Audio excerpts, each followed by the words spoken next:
nag-check up ako ng differential gear oil. So pagbukas ko, walang tumulo na gear oil. Ibig sabihin, kulang yung laman. So ngayon, lalagyan natin ng, dadagdagan ko ng gear oil. Ang paglagay ko niyan, simple lang. Wala akong pump na panglagay dyan. Ito lang guys, nilagay ko sa ice wrapper yung gear oil.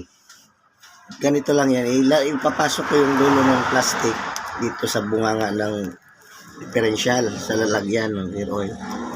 Yan. Tapos, pipisilin natin yung plastic. Ayan. Yan. Pasok na guys. Wala pang tapon. Bukod sa walang tapon, mabilis pa. So, yan lang guys, ang style niyan. So, ayan, puno na siya guys. So, kailangan